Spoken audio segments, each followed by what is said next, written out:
عبير بن وراد سينوغراف المركز الوطني للفن العرايس. عبد السلام جمال معكم، مؤطر مسرحي عرائسي بمركز وطني للفن العرايس.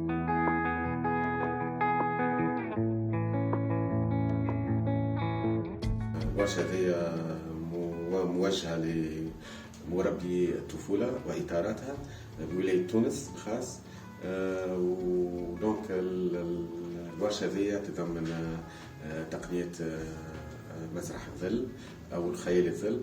دونك التقنيات هذوما احنا قدمناهم في مراحل، من الأول التصميم والإنجاز والتحريك. إن شاء الله تتعدى الإفادة، لأن الورشة هذه إن شاء الله قدمها في مهرجان أيام قرطاج الفن العرايس. بديت قصة موجهة للأطفال باللغة العربية، ترجمناها في السيانس الأولانية للغة الدارجة، أما الدارجة المهذبة اللي ديستينيه للولاد الصغار نتاع الروضة. بعد خرجنا مكان النص هذاك الحوار المسرحي وعملنا ديكوباج تكنيك نتاعو.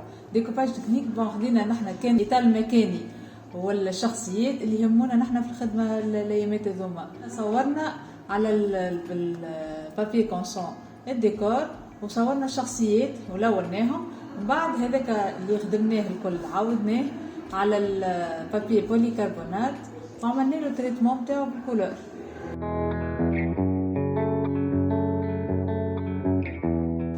بالمربين اللي حضروا معايا في الدورة هذه الحق كانوا متفاعلين، عاونوني في الخدمة، معناها كانت الخدمة سلسة معاهم، ما لقيتش صعوبات، حبوا الخدمة ولاو هما ماذا بهم حتى البوز هذيك ما يعملوهاش باش يقعدوا يكملوا الخدمة نتاعهم، وحسوا بكطفل صغير كيفاش يبدا هو المربي فوق راسه هيا كملتش علاش لو انت كيكا في ما عادش وقت فيك ما كملتش الرسمة نتاعك.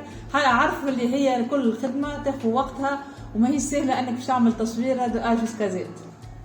الدورة التكوينية هذه مهمة برشا، تندرج في إطار الجانب الفني الموجه للطفل اللي يتجسد في المسرح.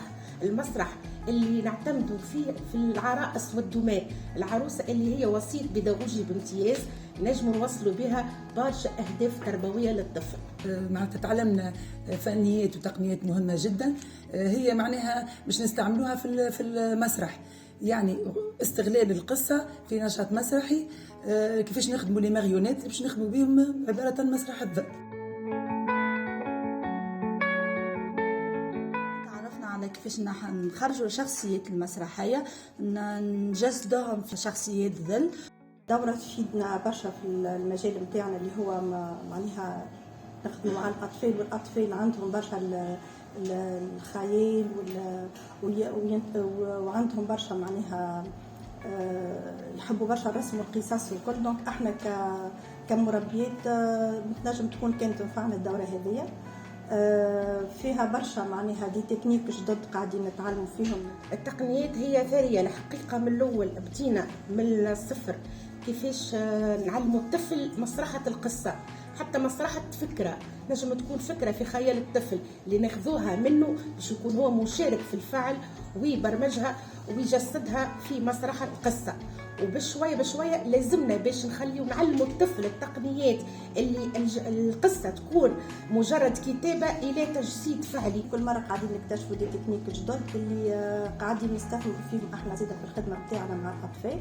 انطباعاتي من هالدورة هذه هي اني نمارس هاللي تعلمته لهنا، نطبقه مع صغيراتي ونشوف كيفاش على لسان ناسيونال ان شاء الله وعدينا بحقيبة نروحوا بها للدار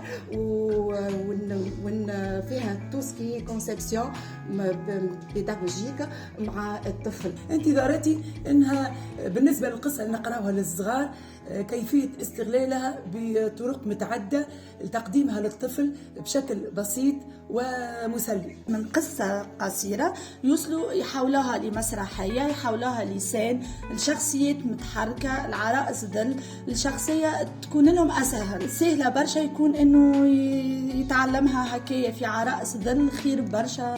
الإلمام بكل تقنيات التحريك للدماء والعرائس اللي باش نجموا نوصلوا به أهدافنا التربوية للطفل اللي تنمي له المهارات الحياتيه بتاعه، على خاطر العروسه ماهيش هي اللي باش تكون تكوين اكاديمي، انما هي باش تحسن وتخلي مهاراته الحياتيه ثريه في الحياه.